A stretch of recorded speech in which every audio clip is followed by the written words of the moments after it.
What's up, AKAPADers? We're talking Image Comics. Did the Image 7, the 7 founders, or maybe even 6 founders of Image Comics, fail a generation of comic book creators? We gotta talk about it.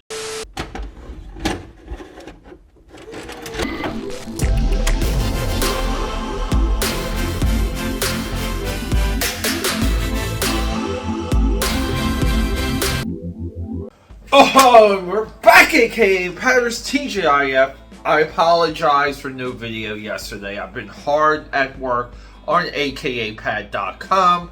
We got a lot of things coming. I'm excited, but let's just get right into it. Image Comics, people, with this channel, with everything you guys see me do, I do a lot of study, I do a lot of research, I do a lot of deep dives. I try and get it all in so I can give it all out to you. So we're talking Image 7, Todd McFarlane, Ross Portacio, maybe Chris Claremont, maybe, but Jim Lee, Rob Liefeld, Eric Larson, Mark Silvestri, Jim Valentino. These guys, what they did, it was legendary. It was all of these things.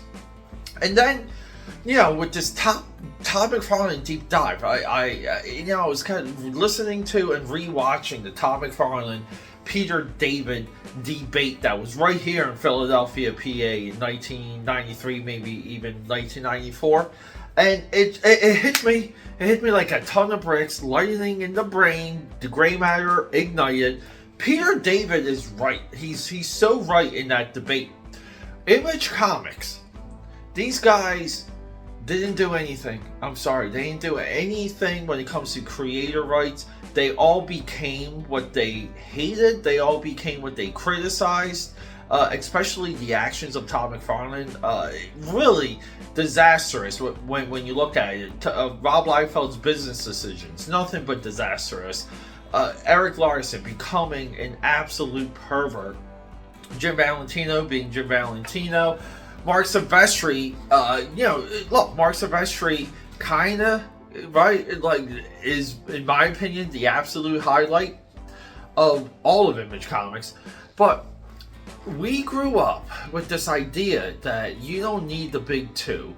You don't need corporations. You don't need anything but yourself and your own ability. And as long as you had the guff, the grit to go out there, publish something, you were going to get Spawn millions. You were going to get New Line Cinema and Michael DeLuca to make your effing movie. And guess what? That really didn't happen for anyone. Anyone that came up around the Image era. A lot of these other creators that echoed Image Comics did less than Image Comics. Consider that. Consider all of the careers that they derailed because they gave this impression, this lie, this false flag that that you're just able to go out there and create and make things pop, and it's easy, and we should all get involved with that. Without the idea that you succumbing to DC Comics and Marvel Comics back in the day, you would have to build a name, you have to build credibility, and you have to find an audience. And the distribution channels alone, the reach of DC Comics and Marvel Comics going into the founding of Image Comics was absolutely vast. It was large, it was far-reaching, and if you drew for Marvel Comics, most likely people would eventually know your name in the comic book industry circle, and later the film circle, animation circle, and video game circle, right? And even today, the social media circle. They convinced a generation of young creators and even fellow collaborators, fellow contributors, and colleagues to leave secure income, to leave major companies that would promote their names into what? Into vast darkness? Even to this day, what does Image Comics do that anyone can't do on their own? Why would you even need Image Comics outside of maybe wanting the Image eye on your book? The name today means nothing. The name today means also completely broken comic book company. Company that gives us everything we hate about modern comics. It's a striking thought, because the reason why Todd McFarlane, Rob Liefeld, and Jim Lee did what they were able to do is because they were on the backs of characters that the industry fandom, pop culture built up. Todd McFarlane didn't create Spider-Man. Everyone else did. Todd McFarlane was able to be at the right place at the right time with the right style. Him, Jim Lee, Rob Liefeld, big enough, boasting enough.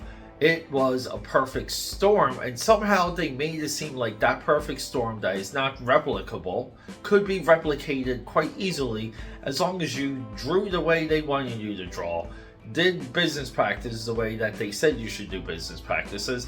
None of them, in my opinion, this even goes with Todd McFarlane, run a business. We know Jim Lee ran Wildstorm Productions into the ground. We know Rob Liefeld made buffoonery business decisions, and if Todd McFarlane didn't get money pops and become very savvy with that money pop, meaning Spawn money pop, Spawn movie money pop, Spawn merchandise money pop, Spider-Man money pop, and dare I say, a couple waves of action figures money pop that he has. It's so clear from his business advice that Todd McFarlane has good money people in back of him. We all know who these people are. I've been trying to get some solid names of who runs McFarlane Productions or McFarlane Media or Todd Toys, and the list goes on and on. I mean, he's been involved with so many different companies. Jim Lee seems to be the only one that got the picture. He got out when he could. Insanely intelligent move, because I think even Jim Lee saw the grind and the writing on the wall that they could not even compete with Marvel and DC through a long enough timeline. The dream of Image Comics competing with the big two is as fanciful as WCW, Eric Bischoff, and the NWO eventually defeating WWF. I know this is a shocking thought to so many of you. Image Comics failed us all, and it means nothing today. AKAPAD here, rockin' and rollin'. I know you told your friend you're not okay, and tell me what's wrong and why you never said you felt that way. And guess you're trying to stay strong and fake a smile until I look away.